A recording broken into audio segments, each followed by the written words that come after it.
Hello dear students, I am Krishna. I hope कि आप लोग अपने परिवार के साथ स्वस्थ होंगे और घर में सेफ होंगे। डियर स्टूडेंट्स, आज हम लोग जो प्रॉब्लम लेकर आए हैं वो आपको ये पता है कि linear equation, para linear equation की टू वेरिएबल की हम और प्रॉब्लम सॉल्व कर रहे हैं आजकल। तो जिस पर हमने आपको टू टाइप्स की प्रॉब्लम बता दिया है, जिसमें मैंने 3 टाइप्स की प्रॉब्लम होल्ड की है 2 लेक्चर्स में। आज 3rd लेक्चर होगा और ये टाइप 2 जो होगा टाइप 3, यानी कि ये टाइप 3 लेक्चर होगा। तो आपको प्रॉब्लम आज जो मैंने लिया है वो है एज से रिलेटेड प्रॉब्लम है। पहली प्रॉब्लम जो आज मैंने लिया है वो है एज से रिलेटेड 2 वेरिएबल के केस में। तो चलिए ज्यादा टाइम ना वेस्ट करते हुए हम लोग डायरेक्ट क्वेश्चन पर आ जाते हैं अपने। तो क्वेश्चन देखिए क्या है, लिखा है 5 years hence the age of Jacob will be 3 times that of his son. 5 years ago Jacob's age was 7 times that of his son. Find their present age.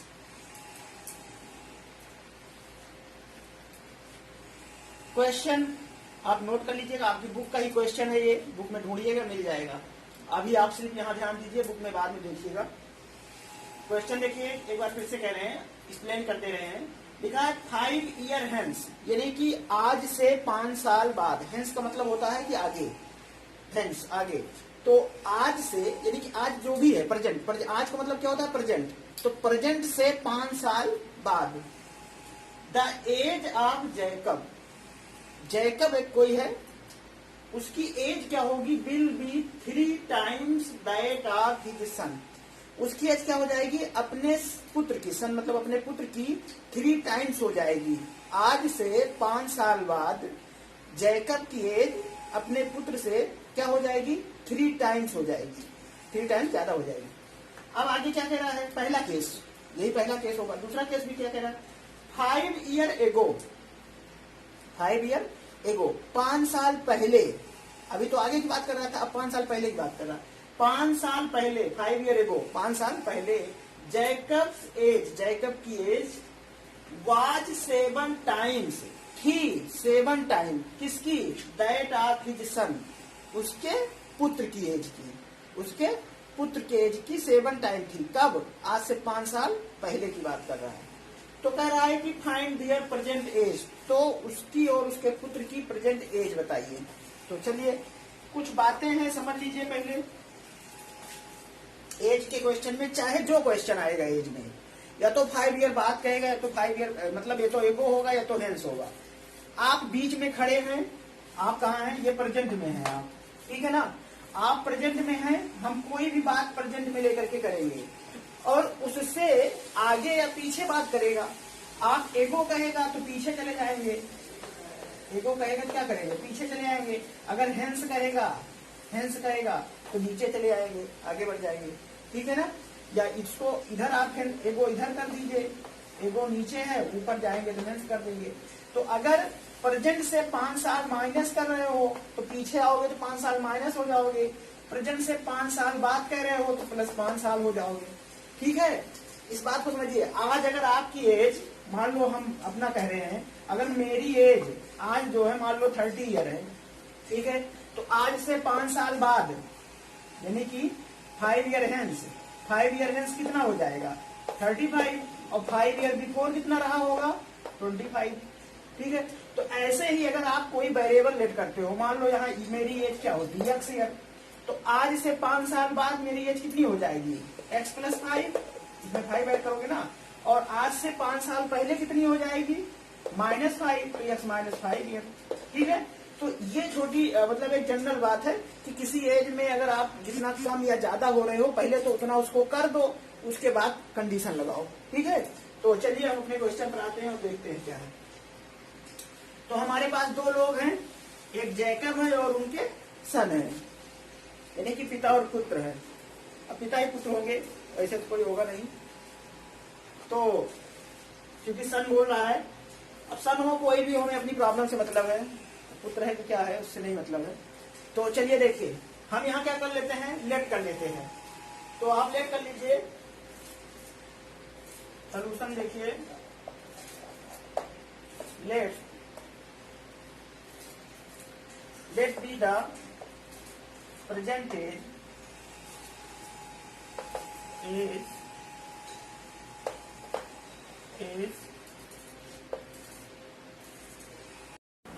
तो देखिए यहाँ लेट बी द परसेंटेज लिख के यहाँ late X be the ऐसा कर सकते हैं, let X be the present age of Jacob, let X be the present age of Jacob and y be the present age of their son या his son, their son। ठीक है ना, हमने क्या किया, हमने यहाँ लेट कर लिया, late x be the present age of Jacob and y be the present age of their son। अब अकॉर्डिंग टू क्वेश्चन देखिए आप, अकॉर्डिंग टू क्वेश्चन,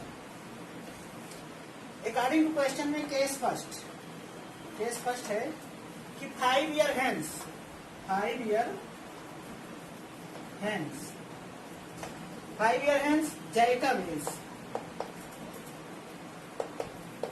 एज क्या आ जाएगी, आज से 5 साल बाद जैकब की एज कितनी हो जाएगी, x + 5 एंड हिज सन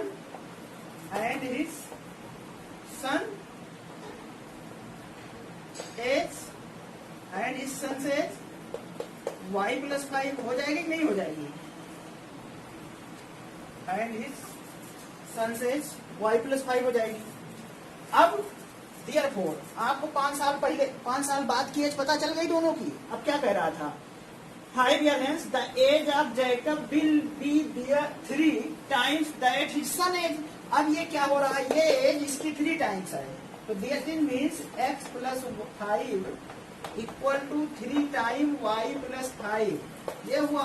अब इसी को सिंप्लीफाई कर लो, तो इम्प्लाइज दैट x + 5 = 3y + 3 5 = 15, तो x - 3y = 15। ये आपका पहला इक्वेशन होगा, इक्वेशन फर्स्ट, ये आपका इक्वेशन फर्स्ट हो गया। अब केस सेकंड में अगर आप आए, क्या है केस सेकंड में, तो केस सेकंड के लिए देखिए, यहां पर केस सेकंड आ जाइए, तो केस सेकंड में क्या कह रहा है, 5 year ago, क्या कह रहा है, 5 year ago जैकब एज क्या आ जाएगी, x + 5 sorry x - 5 and his son age y - 5, ये आ जाएगी नहीं आ जाएगी, ठीक है। दैट इज मीन्स, अगर इसको और थोड़ा सिंप्लीफाई कर दें, तो that is means implies that according to question क्या बोला, अब 5 year ago पता हो गई दोनों की एज, जैकब की एज 5 year ago पता हो गई और हिज सन एज पता हो गई। आगे क्या कह रहा है, 5 year ago Jacob's age was 7 times किसकी, डियर सन की, तो क्या आएगा अकॉर्डिंग टू क्वेश्चन, x - 5 ये इक्वल टू किसके है, 7 टाइम y - 5 के। इसी को सिंप्लीफाई कर लो, तो x - 5 = 7y - 35, क्या आ जाएगा, -35।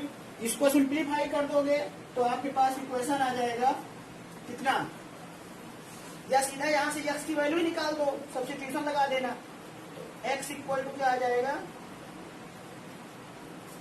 या रहने दो ऐसे लगाओ, तो x - 7y = -35 + 5 ये इक्वल टू आ जाएगा -30। ये इक्वेशन नंबर सेकंड हो गया, इक्वेशन नंबर सेकंड। तो इक्वेशन नंबर सेकंड क्या आ गया, x - 7y = -30, ठीक है। तो इसको इम्प्लाइज दैट करके सही से लिख दीजिए। implies that x minus 7y equal to minus 30। ये इक्वेशन नंबर 2 हो गया, इक्वेशन नंबर 2। तो ये आपका इक्वेशन नंबर 2 आ गया। अब हम क्वेश्चन को रब कर दे रहे हैं और इन दोनों इक्वेशन को ऊपर सॉल्व करते हैं।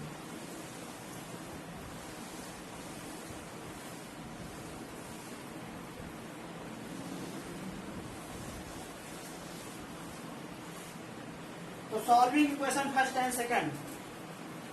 Now solving equation first and second.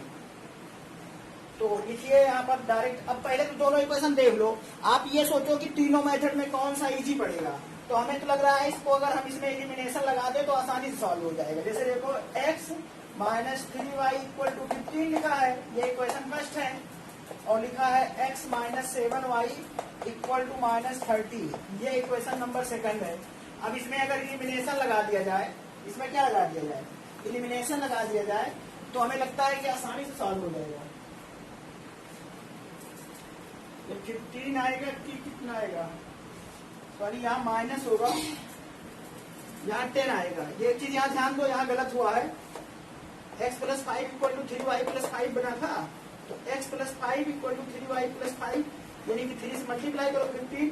अब इसको अगर सॉल्व करोगे तो ये ऐसे आएगा, x minus 3y equal to 15 minus 5, ठीक है। तो ये आएगा x minus 3y equal to 10। कितना आ जाएगा, 10। तो यहाँ ये 10 होगा, कितना होगा, 10 होगा, ठीक है। तो अब इन दोनों को देखो, एलिमिनेशन लगाओ तो क्या करें, इसमें सब्ट्रैक्ट कर दें। तो बाई माइनसिंग करने से आएगा, by subtracting.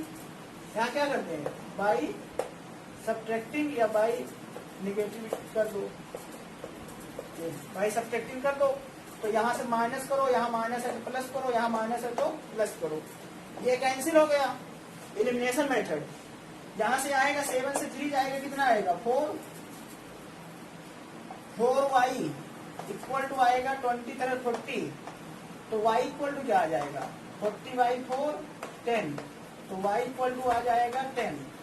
y equal to क्या आ गया, 10। अब ऐसे ही आप यहाँ निकाल लो, putting y value of y in equation first और second, putting the value of y in equation first. यही कर दो, चलो यहां से लिख दो, यहां माइनस किए हैं। तो putting the value of y in equation first. तो इक्वेशन फर्स्ट में रखो, x minus 3 into 10 equal to 10, x minus 30 equal to 10, तो x equal to 30 plus 10 equal to 40, x equal to आ जाएगा 40। ये वैल्यू हो गई x और y की, x और y की वैल्यू हो गई। तो हेंस आप नीचे लिख सकते हैं, हेंस आंसर अगर लिखना है तो लिख दीजिए। ये हम हटा दे रहे हैं एक लाइन और, hence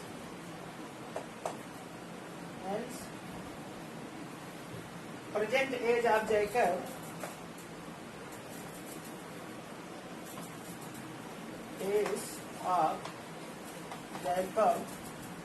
is 40 years and his son is 10 years। तो ये आपका आंसर हो गया, ठीक है। तो आई होप कि आपको ये समझ में आया होगा। दोनों इक्वेशन कैसे बना ये मैंने आपको बता दिया। 5 ईयर हेंस पहले निकाल लीजिए, फिर 5 ईयर एगो निकाल लीजिए, दोनों को इक्वेशन 2 फ्रेम बना लीजिए, फिर दोनों इक्वेशन को जिस मेथड से आप चाहें उस मेथड से सॉल्व कर दीजिए, तो आपका आंसर आ जाएगा। तो ये एक क्वेश्चन आपको, ऐसे ही एज से रिलेटेड जितने क्वेश्चन है आप उसको पढ़िए, समझिए और उसको जैसा कह रहा वैसा करते जाइए, आपका आंसर आ जाएगा। बस ये है कि आप क्वेश्चन समझ रहे हैं, तो अगर क्वेश्चन नहीं समझ रहे हैं तो दिक्कत हो सकती है। तो चलिए एक क्वेश्चन और ले लेते हैं इसमें का। तो ये स्टूडेंट्स, तो हम क्या करते हैं कि अब एज वाले क्वेश्चन आप कर लीजिएगा, क्योंकि ज्यादा क्वेश्चन तो है नहीं एज में, 1-2 क्वेश्चन है, उसको ट्राई करिएगा। नहीं आएगा तो हम उसको बता देंगे आपको कि कभी तो चलिए हम नेक्स्ट टाइप पे आ जाते हैं। तो टाइप 5 जो होगा based on geometry and mensuration. अभी आपको ज्योमेट्री और मेंसुरेशन आज करा दे रहे हैं एक टाइप, और बाकी एक टाइप बचेगा आपको speed time work and time, speed distance work time से रिलेटेड जो एक बचेगा उसको एक अलग लेक्चर में कर देंगे। बाकी आज ही इसमें हम बेस्ड ऑन ज्योमेट्री और मेंसुरेशन पर हम क्वेश्चन कर लेते हैं। तो देखिए एक क्वेश्चन मैंने लिखा है, ये बुक का ही है आपके, लिखा है the larger of two supplementary angles exceeds the smaller by 18 degree, find the angles. यहाँ पर ये क्वेश्चन जो दिया गया है, सप्लीमेंट्री एंगल है। सप्लीमेंट्री एंगल का मतलब जानते हैं ना आप लोग। सप्लीमेंट्री एंगल क्या होता है? एक कंप्लीमेंट्री एंगल होता है, एक सप्लीमेंट्री एंगल होता है। तो अगर दो एंगल आप ए और बी ले लीजिए, आपके पास दो एंगल हैं ए और बी, तो अगर a plus B equal to क्या है 180 है, तो यही आपका क्या कहलाता है? ये जो कहलाता है ये सप्लीमेंट्री कहलाता है। क्या कहलाता है? सप्लीमेंट्री कहलाता है। और अगर a plus B equal to 90 है तो ये कम्प्लीमेंट्री कहलाता है। ये क्या कहलाता है?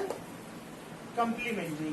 ठीक है, तो ये तो खैर जनरल बात हुई, इसके बारे में तो आपको पता था।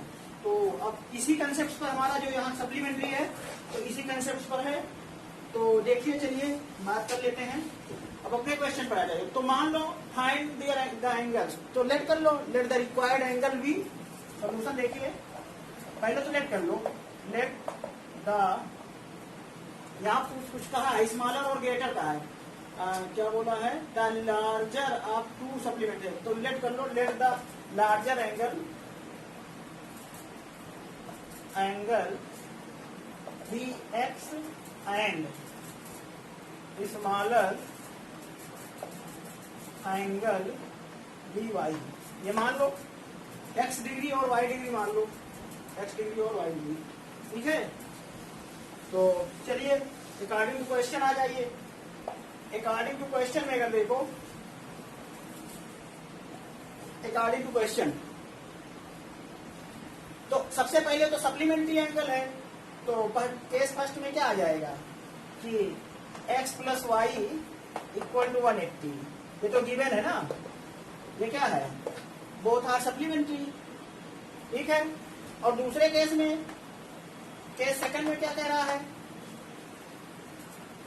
The larger of two supplementary angles exceed the smaller by 18। तो लार्जर x है, तो x एक्सीड कर रहा है किससे? y से प्लस 18 में। ये तो ये इक्वेशन फर्स्ट है, ये इक्वेशन सेकंड है। इक्वेशन सेकंड की वैल्यू फर्स्ट में सब्स्टिट्यूट कर दो। ठीक है, तो पुटिंग, यहां लिखोगे putting the value of x in equation first, तो रखो। तो x कितना है? y plus 18 equal to 180। तो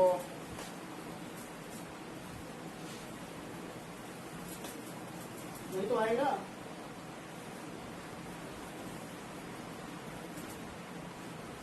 y प्लस 18 और यहाँ प्लस y भी तो रहेगा, इक्वल टू 180। सॉल्व कर लो, इम्प्लाइज दैट।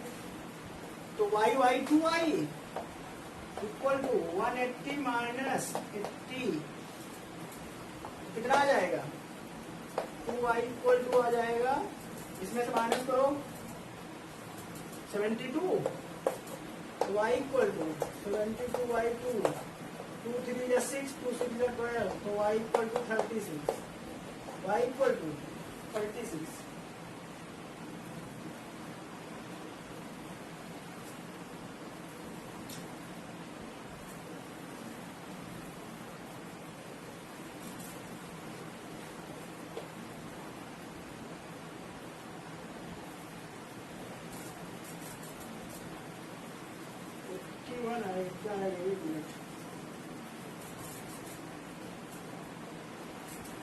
यहाँ 180 से 18 माइनस करना है, यहाँ गलत हो रहा है। 180 से 18 माइनस करोगे तो क्या आएगा? 62 आएगा ना, 162 आएगा।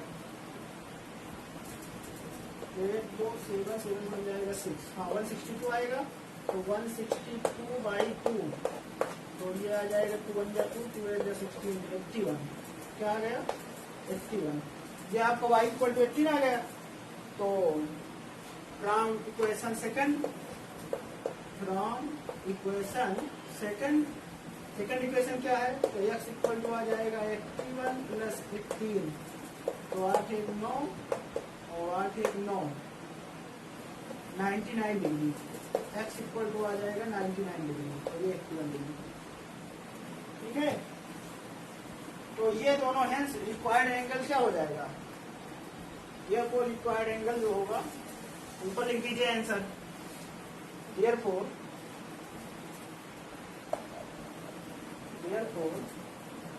the required angle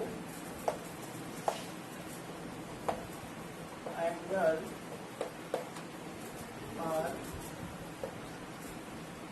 99 degree and 81 degree. ये ठीक है, तो यही आपका आंसर हो जाएगा। तो ये सप्लीमेंट्री और कम्प्लीमेंट्री एंगल थे, मतलब ये क्वेश्चन ऐसा था। ऐसे और भी बहुत सारे क्वेश्चन मिलेंगे आपको। डायग्राम पर कह सकता है, रेक्टेंगल से रिलेटेड क्वेश्चन आपकी बुक में दिया गया है, तो आप रेक्टेंगल से रिलेटेड एक क्वेश्चन है उस पर भी डिस्कस कर लेते हैं। तो ये आई होप कि आपको समझ में आ गया होगा, नोट कर लीजिएगा। x plus Y equal to 180 कैसे हो गया? क्योंकि सप्लीमेंट्री दिया है ना, तो सप्लीमेंट्री एंगल क्या होता है? सम उसका 180 होता है, इसलिए इसको एक इक्वेशन की एक सेकंड कंडीशन है। तो चलिए इस पर एक प्रॉब्लम और देख लेते हैं हम लोग, ठीक है ना। तो एक प्रॉब्लम और ले लेते हैं, इम्पोर्टेंट प्रॉब्लम है पेरीमीटर से रिलेटेड।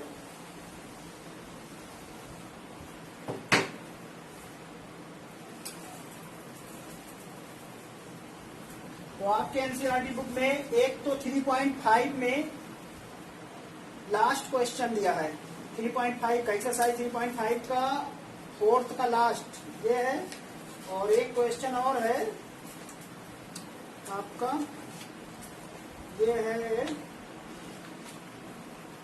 3.2 का फिफ्थ। तो दोनों क्वेश्चन डिस्कस कर लेते हैं, आप कर लीजिएगा।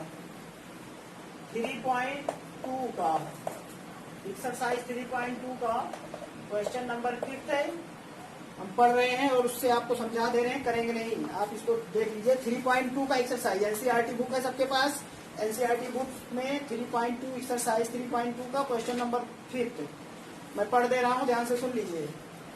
Half the perimeter of rectangle garden. तो रेक्टेंगल गार्डन है कोई, ये मान लो इसकी लेंथ x है, इसकी ब्रेथ y है ना, मैं मान ले रहा हूँ ऐसा कुछ। अभी क्या है आगे, अब उसको पढ़ेंगे तो पता चलेगा, मैं ऐसा मान लिया। ये रेक्टेंगल है, क्या है? रेक्टेंगल है, ठीक है। अब आगे पढ़ते हैं, देखते हैं क्या दिया है। Half the perimeter of rectangle garden whose length is 4 metre more than its breadth is 36 metre, find the dimension of the garden. तो देखो बहुत आसान है, लेंथ मान लो x है और ब्रेथ मान लो y है, तो पेरीमीटर हाफ पेरीमीटर क्या होता है? Perimeter of rectangle I hope सबको पता है, 2 टाइम l प्लस b, यानी कि 2 टाइम x प्लस y हो जाएगा, ठीक है। हाफ पेरीमीटर क्या होगा? हाफ पेरीमीटर क्या आ जाएगा? 2x प्लस वाई, तो यहाँ बाई 2 करोगे तो ये क्या हो गया? कैंसिल, तो यानी कि x plus Y, half perimeter x plus Y हो गया, ठीक है। अब आगे क्या कह रहा है इसके बारे में सोचो। कह रहा है half the perimeter of rectangle garden whose length is 4 metre more than its breadth is 36 metre. तो हाफ पेरीमीटर गिवन है, यहाँ गिवन है हाफ पेरीमीटर, ये half perimeter equal to given है, यानी कि x plus Y equal to दिया गया है 36 मीटर। तो ये पहला इक्वेशन हो गया, ठीक है। और केस सेकंड में, सेकंड उसी में है, आल्सो गिवन है कि whose length is 4 metre. x जो है, x लेंथ है, ये क्या है? लेंथ है, ये ब्रेथ है, ब्रेथ है। हुज लेंथ यानी कि लेंथ जो है x, ये जो x है ये क्या है? 4 metre more than breadth, 4 metre more than breadth x है, तो इसको क्या करो y प्लस 4 कर दो। ये तो ये इक्वेशन नंबर सेकंड, फर्स्ट और सेकंड को सॉल्व कर लीजिए, आपका आंसर आ जाएगा। ठीक है, तो ये क्वेश्चन तो इस पर था आपकी एक्सरसाइज में 3.2 का। अभी इसमें एक क्वेश्चन और है, बहुत इंपॉर्टेंट क्वेश्चन है वो मेंसुरेशन से संबंधित में। ये है आपका ऑप्शनल एक्सरसाइज में भी क्वेश्चंस है, आप कर लीजिएगा ऑप्शनल वाले भी। साइक्लिक क्वाड्रिलेटरल जानते हैं किसे कहते हैं? ऑप्शनल में एक क्वेश्चन है साइक्लिक क्वाड्रिलेटरल, तो ये तो समझ में आ गया होगा। आपको एक ऑप्शनल एक्सरसाइज का भी क्वेश्चन पहले बता दें, नहीं जैसे क्वेश्चन आएंगे तो आप लोग पता नहीं समझ पाओगे नहीं पाओगे। ऑप्शनल एक्सरसाइज 3.7 में है क्वेश्चन नंबर 4, एक साइक्लिक क्वाड्रिलेटरल दिया है, समझ ना, एक साइक्लिक क्वाड्रिलेटरल दिया है, एक साइक्लिक क्वाड्रिलेटरल है ये इस तरीके का, ये और गिवन है यहाँ पर ये -4x है, ये 3y - 5 है, और ये है 4y + 20 है, और यहाँ है -7x + 5 है ये, और ये दिया है ABCD साइक्लिक है, गिवन है ABCD जो है ये क्वाड्रिलेटरल ABCD साइक्लिक क्वाड्रिलेटरल है।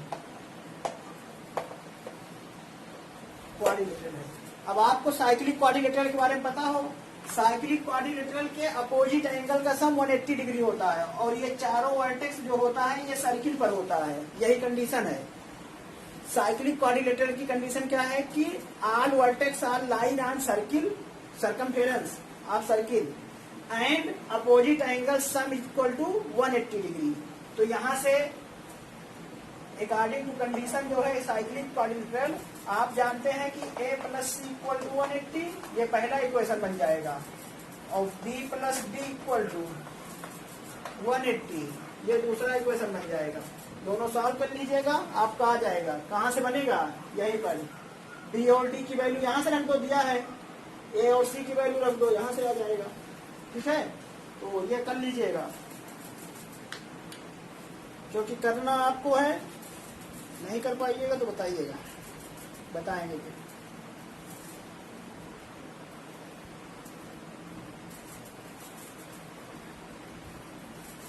एक चीज इसमें और दिया गया है, चलिए उसको आप करिएगा। 5th नंबर क्वेश्चन करिएगा, नहीं कर पाइएगा कमेंट बॉक्स में कमेंट जरूर करिएगा। ऑप्शनल एक्सरसाइज का 5th वाला क्वेश्चन अगर कर लीजिएगा तो भी कमेंट करिएगा, नहीं कर पाइएगा तभी कमेंट करिएगा। आपको मैं बताने वाला था 3.6 का क्वेश्चन नंबर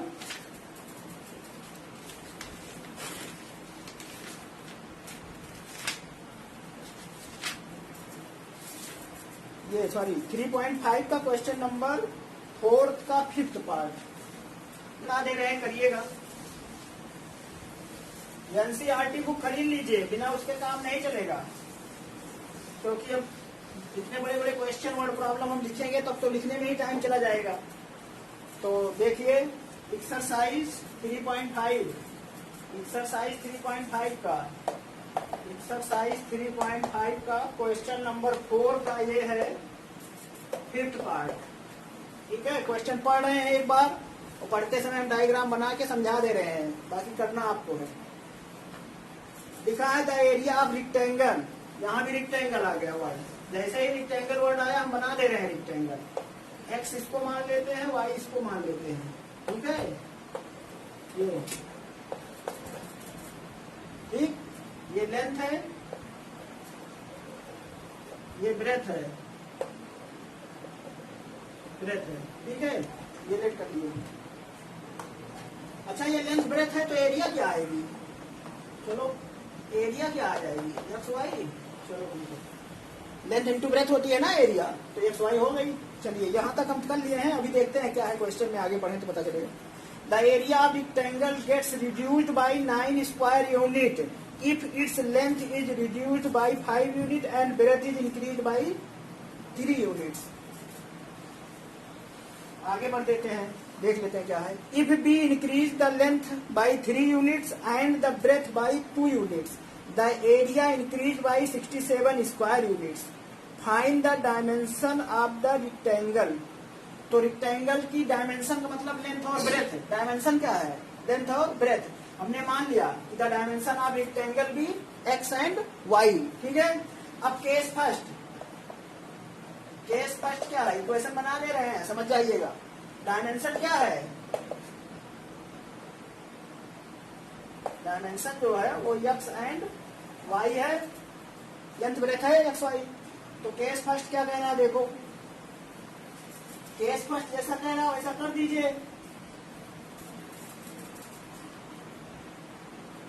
बिल्कुल करते जा रहे हैं ऐसे. क्या कह रहा है कि the area of rectangle gets reduce 9 square units if its length is reduced.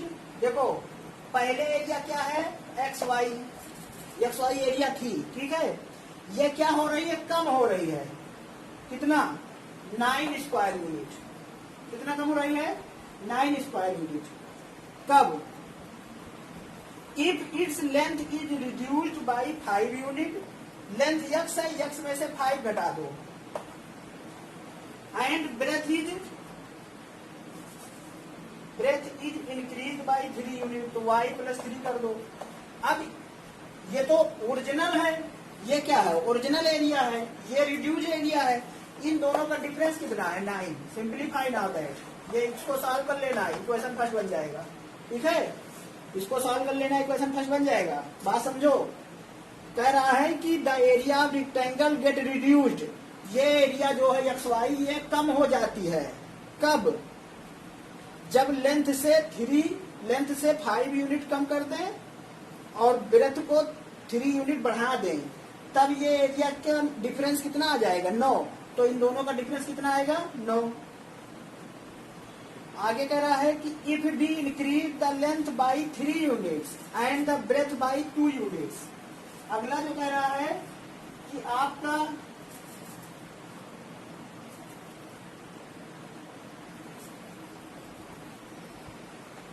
If भी इंक्रीज कर रहा है, इंक्रीज हो जाती है. तो एक्स वाई बाद में माइनस कर दो.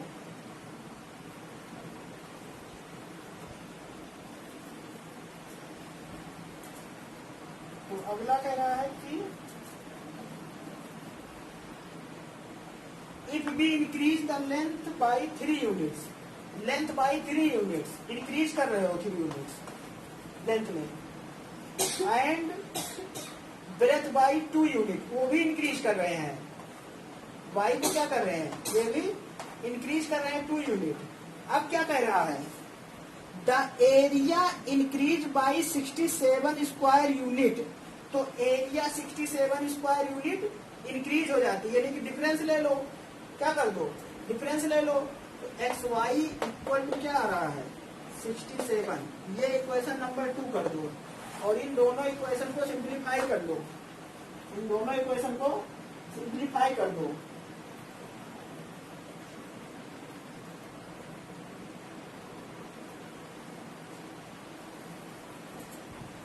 ठीक है. इन दोनों इक्वेशन को सिंप्लीफाई कर देना, आपका आंसर आ जाएगा. एक्स वाई कैंसिल हो जाएगा क्योंकि यहाँ मल्टीप्लाई करोगे. यहाँ भी एक्स वाई कैंसिल हो जाएगा. यहाँ प्लस में है, यहाँ माइनस में है. एक्स वाई का 2 इक्वेशन बनेगा. सिंप्लीफाई कर लीजिएगा, आपका आंसर आ जाएगा. ठीक है. तो इस पर आप क्वेश्चन करिए. कोई डाउट होता है कॉल कर लीजिए, डाउट क्लियर हो जाएगा. ठीक. तो चलिए, अब हम लोगों को 1 यूनिट और बच रही है, मतलब एक टाइप का क्वेश्चन. उस टाइप का क्वेश्चन अब हम करवाएंगे नेक्स्ट लेक्चर में. आप इतना करिए. और भी आपके पास जो क्वेश्चन है, जितना है बुक में उतना कर डालिए. एनसीईआरटी बुक के क्वेश्चन आप सॉर्ट आउट करके, बाकी हम आपको सीट दिला देंगे. मतलब जब पूरा कंप्लीट हो जाएगा तो हम आपको सीट प्रोवाइड करा देंगे. तो आई होप कि आपको ये समझ में आया होगा. एनसीईआरटी बुक जरूर ले लीजिए, उसमें क्वेश्चन मिल जाएगा आपको. और अब इसके बाद एक लास्ट लेक्चर बचा हुआ है. इसमें आपका टाइम, स्पीड, वर्क डिस्टेंस, ये मिला करके आपको रूटीन क्वेश्चन जो भी होगा इसमें हम करवा देंगे कल। तो इस तरीके से एक्सरसाइज कंप्लीट हो जाएगी। चलिए हम लोग मिलते हैं नेक्स्ट लेक्चर में, तब तक के लिए thank you. Best of luck, doing best.